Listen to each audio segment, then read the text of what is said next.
Welcome back, Dinique's Diary fam. Today, I have a story time, a quick little story time that I wanted to share.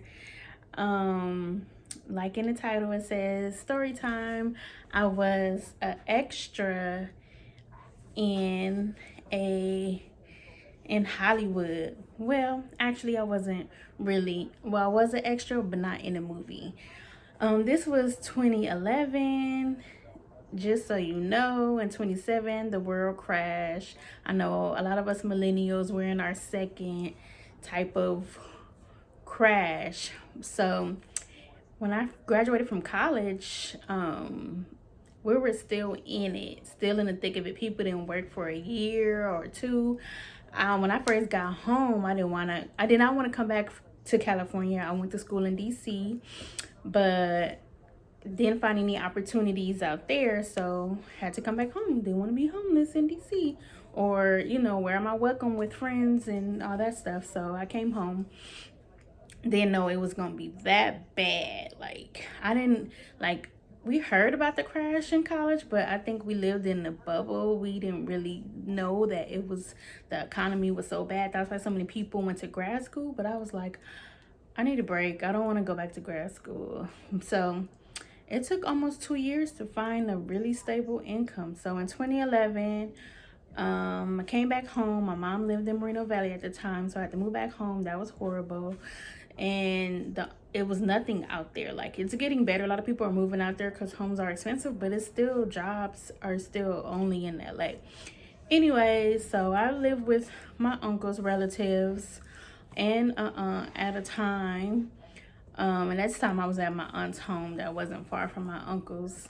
Um, so I went to a agency. My friend went to one to get herself a job because she went to grad school, and that's a lot of debt. That's why I didn't go to grad school. I probably should have, but now I'm like, I don't think I wanted all that debt. But that's what a lot of people did because the economy was so bad. So they just went to grad school because we found out undergrad is useless, anyways. So I went to one of those temp agencies, and I hate those. So you take a test, and I guess I didn't do well.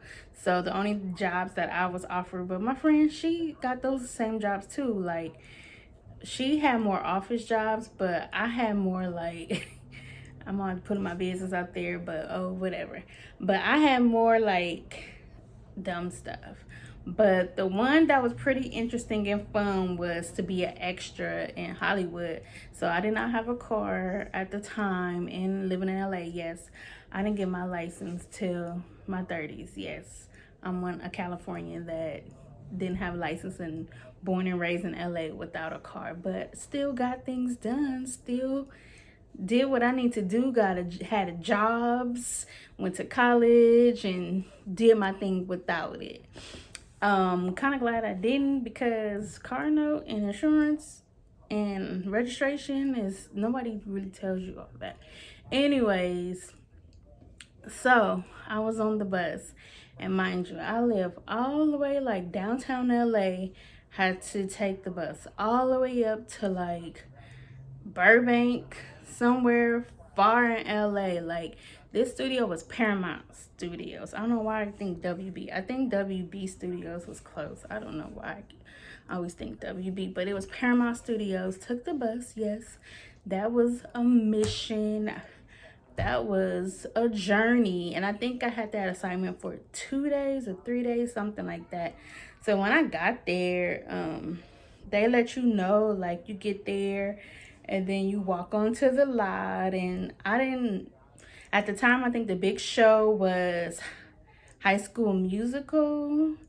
And I didn't really know until I went on the set to see the different shows there. And I think at that time was High School Musical was a big one. I don't know. I'll probably add it. I think it was High School Musical with Amber Riley. That was a big show. Another big show at Paramount was LL Cool J was on that show. NCIS was on that. I think LA NCIS. So, anyways, I was it was a top secret. We had to sign like NDAs, like, you know, like I was like, what are we doing? Like, you know, it's Hollywood, they're weird. Like, make sure I ain't selling my soul to the devil. But it was just like, you can't talk about this assignment, blah blah blah. So anyways, my friend is calling. I gotta call her back.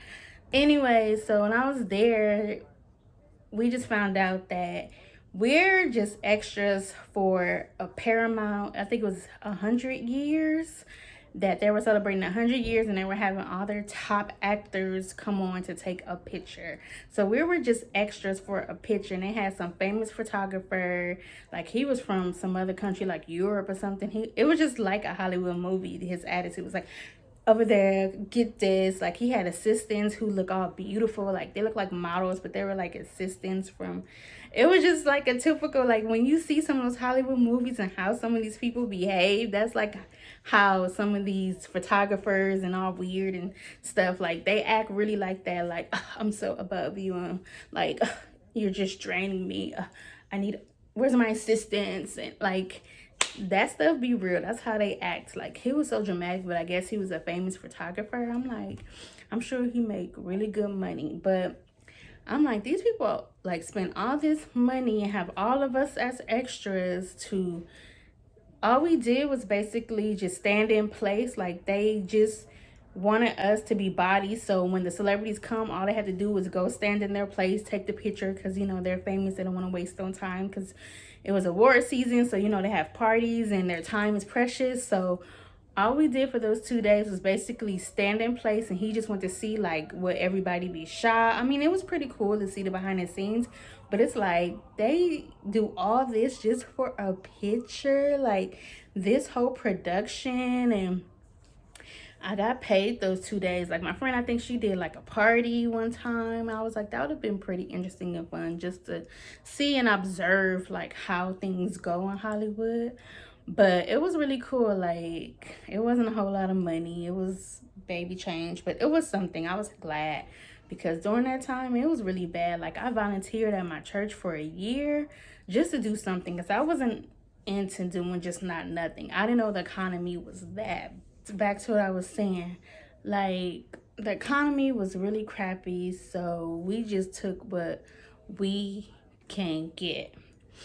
And I just remember at that time I had really bad sinuses. Like coming back from DC, I developed a really bad allergy. Like the air quality in LA is horrible. So I guess because I had good air in DC,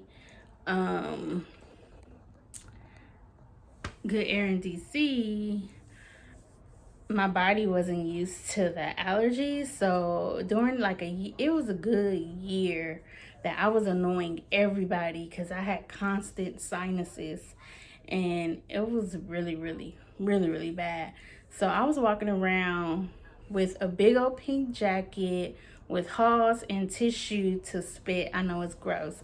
And then to not spit, I had Halls. Like I didn't have health insurance, because when I was finished with school, like that, I turned my age, and I couldn't be on my parents' insurance anymore, so I had no health insurance. Like it was horrible. Like that was a really rough time, but you know, we made it. That's why I say there's always hope.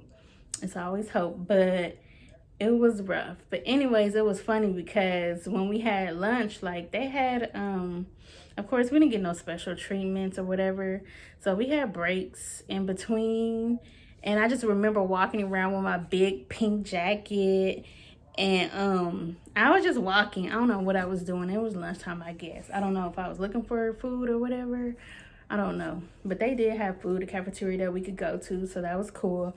But I just remember some people, assistants, like walking with a big tall guy.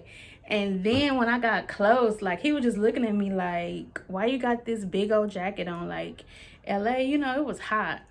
It was like 70 some degrees, almost probably 80. And he was looking at me like, girl, why you got that big old jacket on in LA? And it's like 70, 80 degrees. And guess what? It was LL Cool J. I didn't know he was that tall and big in person. Like he's huge. Like, TV doesn't do him justice. He's like 6 feet, like built and built. Like, my godmom, that's probably the only blackest thing besides her afro is that she loved LL Cool J. And I was just like, I'm so embarrassed because I look so crazy with this jacket. But I'm like, bruh, you don't know. Like, this is keeping me, popping them halls was keeping me from, but now I know I was probably just dehydrated. And I just needed a detox, you know.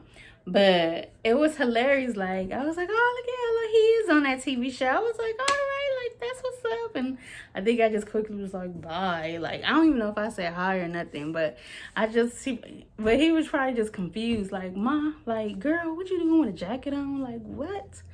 Girl, get it together. But yeah, so, and now when I saw the picture, I saw that LA Eddie Murphy is such a big role in Paramount. Like, I grew up on, you know, all his movies, Beverly Hills Cops. Like, my mom was a big Eddie Murphy fan. I didn't know she had a crush on him till I was an adult. I was like, gross. I was like, no wonder we saw all his movies. Like, I just thought, like, because he's funny and all this stuff. But then I found out she had a crush. I was like, gross.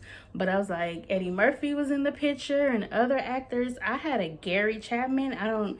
He wasn't in the picture, but that's the one I was like, is he 5 feet like me? But it was pretty fun to see the background and how the industry works and to meet some people who work in the industry. But you could tell it's very fast paced and it was nothing I really was interested in doing, like Hollywood. I would like to be an extra that got like really good money, not like the money I got, like at least say something. Like, I think that would be fun to do some things, like to be a commercial or something like that. Like, I need to do something like that because I need to get rid of these student loans. But it was a whole lot of waiting and chilling, which a lot of actors say that. But it was just cool to do that. And I think that's all I did with that agency. I ended up moving back to Moreno Valley and going back to school and being a preschool teacher for a little bit. But yeah, that's the time I was a extra in a Hollywood movie. So that's my story time. All right, come back for another story time. Have a good one. Peace.